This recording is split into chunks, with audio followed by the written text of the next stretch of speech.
to the Lowdown Mortgage Podcast, the show where we dive deep into the topics that directly impact the evolving originator. I'm your host, Connor Bartley. Bam! And joining me today is someone who's built a business by combining leadership, systems, and a strong belief in education-driven client conversations. From running a division with multiple branches to refining the consultation process and leveraging technology to simplify decisions, all while also being a premier coach for originators that are growing their business. He brings a thoughtful and practical approach to growth. Brooks Kelly, welcome to the Lowdown. Wow, what a mouthful, Connor. That's awesome. Great intro. Hey man, I got to build people up. You're doing great things in this business. I followed you for a while. We finally got a chance to start having some conversation, and yeah, man, I want to make sure I honor you with the introduction because you're doing great things. But thanks for being on the Lowdown, man. It's great to have you here today. Yeah. Thank you for having me. Of course. Now, I always like to just jump right into it because we've had a chance to talk a little bit. And so, when we were kind of leading up to recording this podcast, we spoke, and you mentioned that you didn't start just with the current structure that you have today, but you've kind of built that into running a division with multiple branches that are now reporting to you. And just along that journey, like what were some of the key moments that shaped how you're leading today? Man, jumping right into it. So yeah, the it's been a journey, man. I mean, 19 years in this business and I've seen it all from the crash of '07 when I got into post COVID and through COVID, the good times and the bad. Honestly, it's all been natural in some way, shape, or form how I got here. I started as an originator. I did that for 4 or 5 years. And then as I progressed through it, not everybody had a branch back then. We were a bigger branch with the one I was in, and there was probably 8 or 10 or 12 LOs in there. And as we moved companies, and I think the guys that were with me saw, the things that I was doing and the maturity that I had grown in the business. When we moved, we joined together as co-branch managers, and these guys had run companies and they'd run branches over the years, and so I got to learn, being around them for better or for worse. I learned some good things. I learned some bad things. But over time, we partnered together for 6, 7 years. And I really got a good feel of managing people. And we managed a great branch. We did all through the teens. We were doing probably $250 million a year as a branch. And so we were doing a lot of business and we had a lot of loan officers. And so I got to progress with some people that already had that experience, which I think is paramount. Yeah. So, I mean, it sounds like you got to a place where you had grown pretty quickly. I mean, to a point where there was a high volume around you. I mean, at what point did that feel like herding cats? And then and then how did you start to like rein that in? Yeah, I mean, we always had good production, and obviously, the big producers do most of it anyway. So, like the three of us that were co-branch managers, we did probably half or more of the volume. So then we had another 4, 5, 6 LOs that worked for us. And I've always been a big fan of coaching. I got in and started being coached in 2013, and I didn't even know it existed, or I would have done it way sooner than that. Wish I would have done it from the get go. Probably couldn't afford it, but I got into it. They showed me exactly what the process was to grow a team. And then I always shared that. I'm always coaching the loan officers that work for me for a better way. I think if we don't help them along, then they're going to flounder and they're going to go somewhere else. And I think that holds a lot of longevity through it. And the people stay with us because I have a vested interest in helping them grow too. Yeah. So on the subject of coaching, I'm just curious your take on this. Because you mentioned, maybe you wouldn't have been able to afford it early on if had you known about it earlier. Do you think it's essential for someone who's going through coaching to pay their way through it themselves, or should a company invest in that for them and to try and get them off if they don't have their own sort of internal structure for that?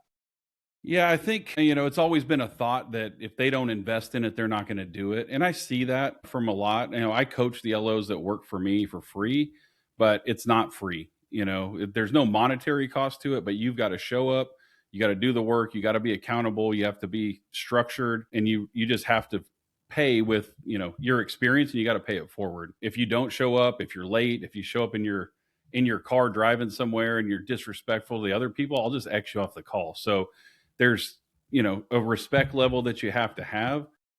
I know that there's a thought behind that where you have to be paying for coaching to get out of it. But I've coached a lot of people that have paid for it and they still don't do the work. It's not a magic thing. And I think coming out of COVID, you saw a lot of people join coaching because they thought it was a magic pill and that just by joining, they would get their business back. And it's not. This is a lot of hard work in this business. Coaching just helps you take it to another level. Yeah. And something that you and I talked about before that I thought was a really cool insight that you shared about, becoming a coach was around the idea of just getting in the right rooms and sort of being around different influences and different people that were doing some really cool things. Can you share a little bit more on that just for the audience and just kind of what that impact has been for you? Yeah. Yeah. I mean, I was coached at a very high level through the core for 9 years. And I felt like I was in a room with the best of the best, right? 500 of the best originators in America, but there were 30 or 40 in that room that were even better. And they were the coaches, and that was a different room. And I really wanted to be in that. So when Amir gave me the opportunity with Go to level up and be in that room, like I've seen a huge change in my business from that. The maturity that I speak with and have, the way I talk to people, the other, the respect level that you get for being a coach, I think has helped me grow a lot as a human and as an originator both. And I think the more rooms you can get in like that, the better off you're going to be and the further your business is going to go. Yeah, I think that's a great call out, man. Just like I'm in the middle of reading 10x is easier than 2x. It's something that I guess came up in my reading this morning was really just about like as you're leveling up, the influences around you have to change. And so I think that's awesome that you saw that and, found a way to get into that room. Yeah. And so kind of back to more process oriented things. Now, just in the day to day, your process puts a big emphasis on education and helping clients just understand wealth building through real Mhm. estate. Where did that mindset come I think I've always had the mindset of that. I just never practiced it because we're very transactional. While we provide a high level of service on my team, it was what's next? How many are we going to do next month? What transaction are we going to close? How many leads do we have? And we didn't take a step back and really look at our process from a how much value are we providing until post COVID when we were still transactionally getting with every client and we were losing them because we weren't explaining to them the benefit of home ownership. Before that, the rates were low, the prices were low, it was affordable, they wanted to do it, they would do it. Now they got to look at it from a whole perspective of yes, this is the place where I'm going to raise my children and I'm going to have my family and live here for multiple years. But the ancillary benefit of this is this home's going to appreciate at 3 to 5% per year, and this is how my generation and the ones before it have grown their worth in America. Homeowners have a net worth 42 times more than renters do.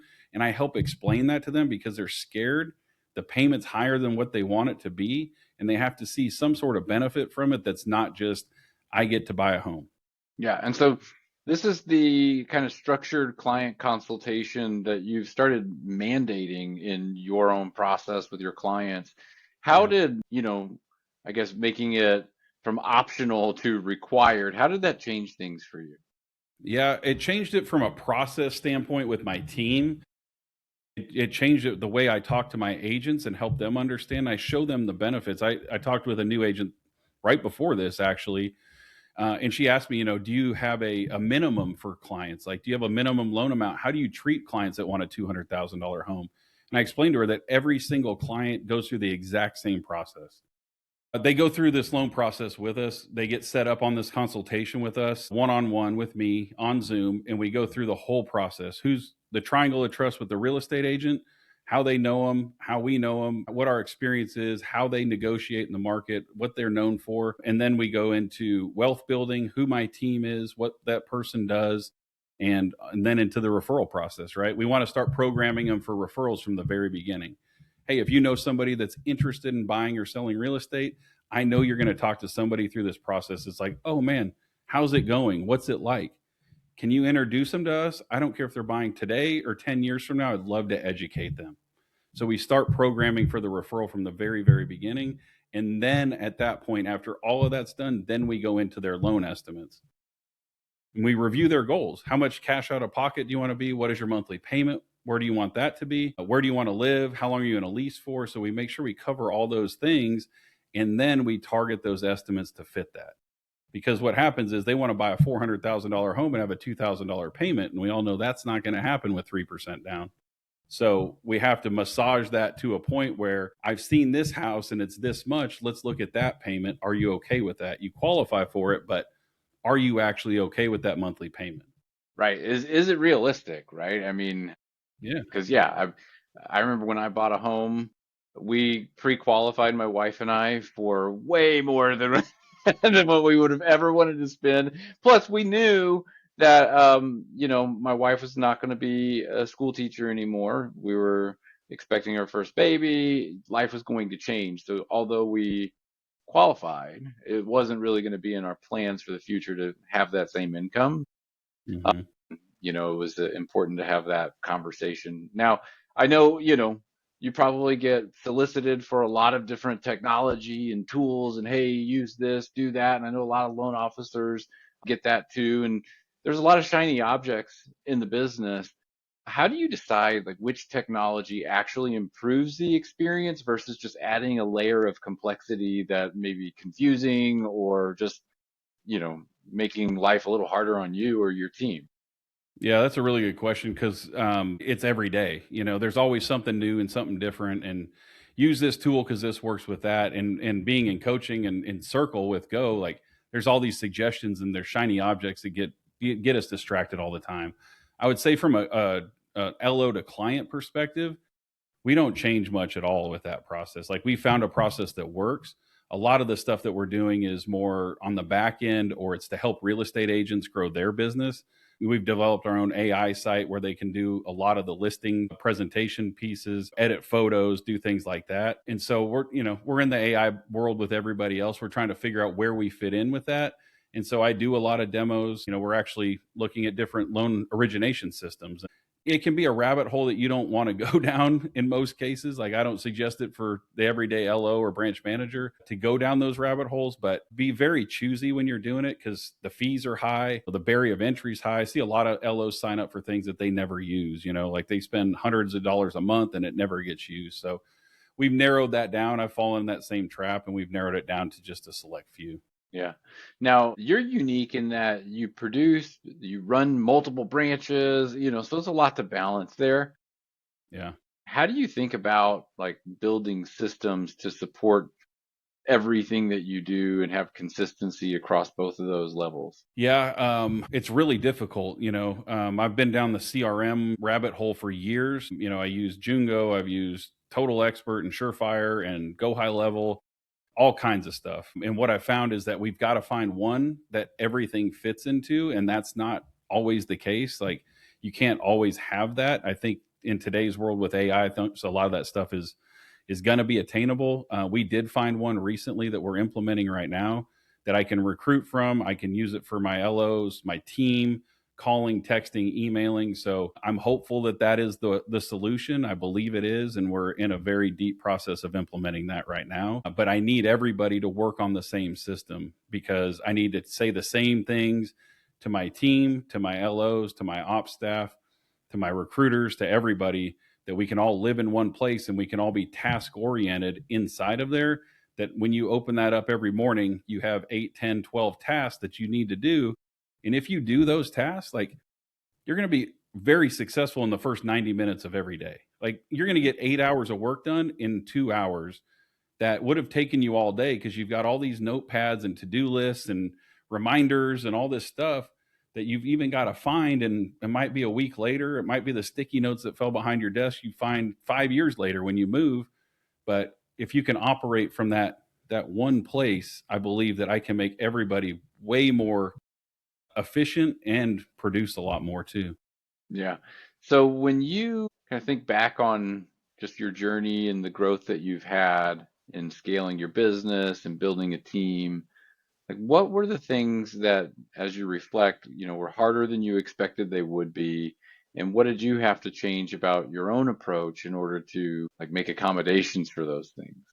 Yeah, I think hiring and training is by far the hardest thing and still is, because you're not always, and you're not always hiring, you're not always you're always training in some way, but like from an onboarding standpoint. So hiring to me, whether it's operations staff or LOs, is like this stop start thing. So it's hard to have a big staff for it because there could be weeks or months where they're not doing anything, and so you have to find stuff for them to do, or substantiate that payroll.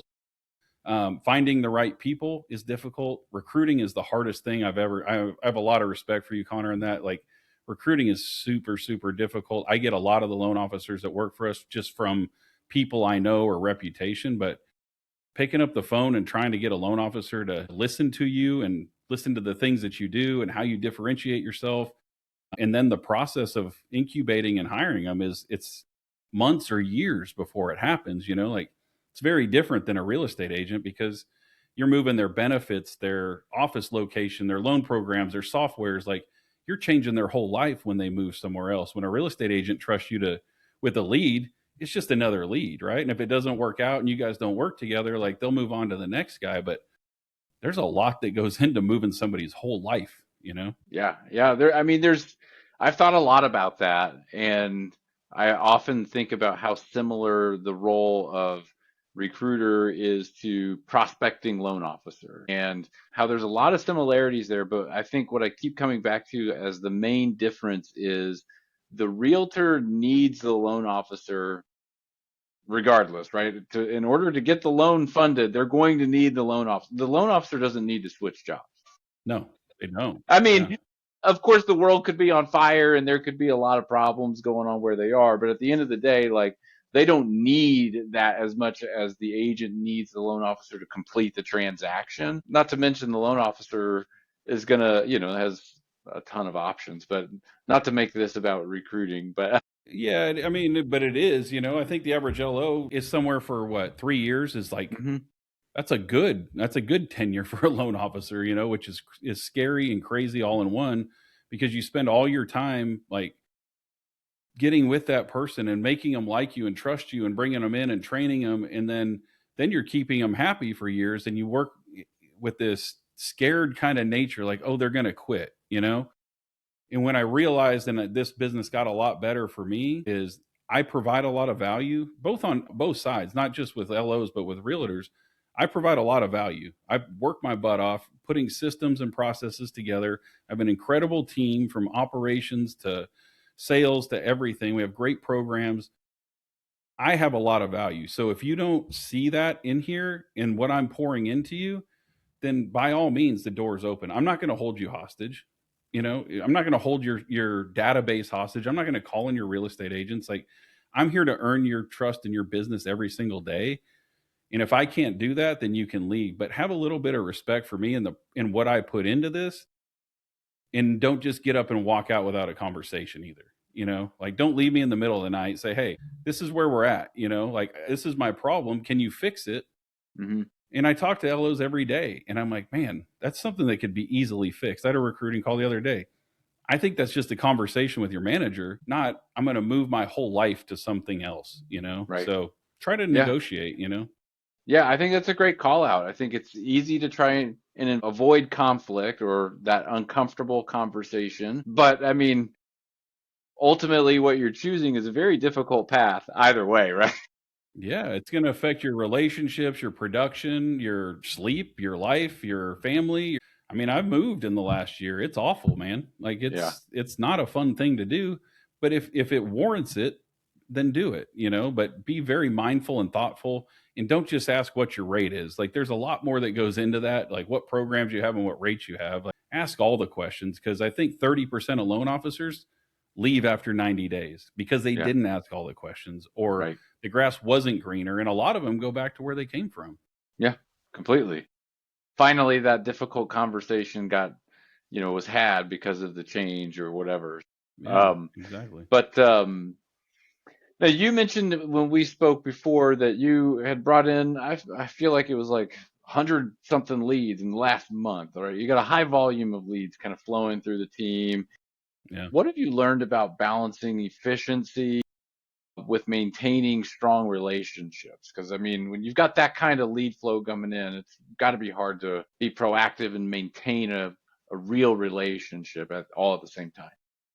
Yeah, it's 122 leads last month to be exact, but I Right. think that there's a balance in that. I have a great team, right? My LOAs are fantastic. Ben and Blaine have been with me a long time. They understand, they talk like me, they act like me, they update our agents like me. And so the communication is huge. Every time we talk to a client, they get an email, right? Or a text message or a phone call. So they're always in the loop. And that person is extraordinarily valuable to that agent. Agents don't produce 122 leads a month. Like they don't. They produce 3 to 5. If they're on a big team, they get a lot of leads, but a lot of them are internet leads. And so you have to understand that that's their next big paycheck. The average agent closes like 6 or 7 deals a year. That's 1/6 of their pay. And so they treat it like that. And so we just have a lot of systems. Like I said, the CRM is huge in this. We do a lot of this manually right now, and I can't wait for that to be more automated. At worst, an Excel spreadsheet, guys. Like, don't think that your notebook is going to get you where you want to go. Like, put it on a shareable spreadsheet that everybody can see. Color code it. Red's dead, green's a deal, purple's pre-qualified. Like, color code it so you can see it and make it easy, but make it so everybody can see it and you review it and you look at it and you follow it every single day. Yeah, that's great advice. I mean, if nothing else, break out the spreadsheets. Yeah, put it somewhere where it's going to live forever, because your notebook's going to go in a drawer and then you're going to Yeah, look through it whenever. We just moved. I threw like 12 notebooks away. I probably threw away $100,000, like, but right. they're 6 months or 2 years old. They're older than that because we've been doing this, but like a long time. But they're just, you're going to lose all kinds of money when it comes to that. And in process too, because when that agent calls and they're like, what's the status of the Smith file? And you have to flip through your notebook to find it. That's not a good sound in the background. They're like, they wrote this in a notebook. Like, what's going on here? Yeah, this is 1984 or what? Yeah. So, kind of as we get closer to the end here and wrap things up, I'm going to say put on the coaching hat again, because as we think about the future and what loan officers who are looking to grow and scale their business to build it up to what you've built, what do you think is going to be essential for a loan officer over the next, let's just call it 3 years, from a skill development standpoint and maybe even from a mindset standpoint to, achieve growth in their business? Yeah. I think from a mindset, it's resilience. The industry's changing. I mean, by the minute, I feel like, something's happening and this person's doing that and Redfin's doing this and Zillow's doing that. And like, you just can't get lost in that noise. You have to provide the value that you have as a loan officer every single day. You have to wake up with a fire. You have to have a plan in place. I'm really big on time blocking and calendaring. I spend all day, every day in my calendar, and it makes me more directed.